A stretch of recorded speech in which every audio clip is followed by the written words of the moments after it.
We don't want to just change your phone. We want to make you say, wow, that is a bigger change than I expected.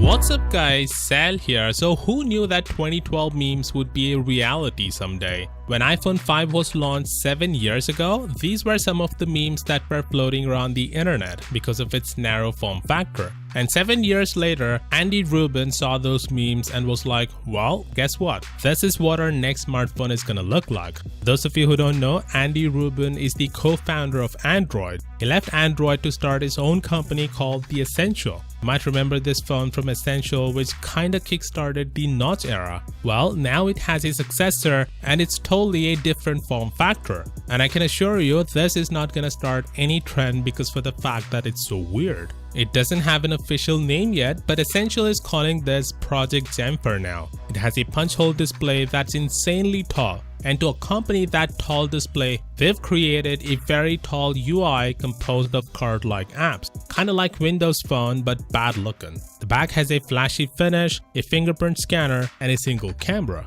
That being said, I really appreciate Andy Rubin for trying something new. I really like it when companies try new things, but I still don't understand what's the point of making this in the first place. I don't think how it's gonna be useful for anyone. It's gonna be a nightmare to type on this thing. Watching videos is gonna be horrible, app UI is gonna suck, and I don't think any developer would port their apps to work on this phone either. Reading content would surely be cumbersome, and on and on and on. I can't think of a single advantage to this design. Some of you might say that it can be used as a companion device to your main device, kinda like the Palm phone. But even as a companion device, I don't think this device makes any sense, simply for the fact that it's so tall. I doubt this would be easily pocketable, and even if it goes inside the pocket, I doubt it would survive there for long. Because one awkward bend while it's in the pocket and it would break in half. Look, I totally understand that there's still a market for phones that are not fully fledged smartphones.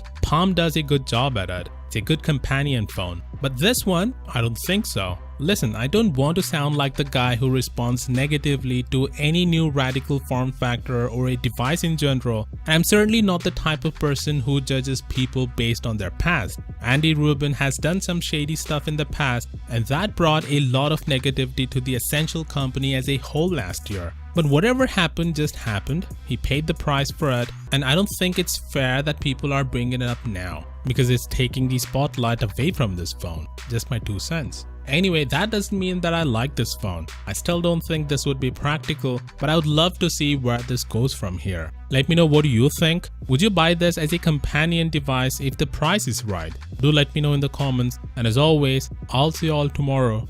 Peace out.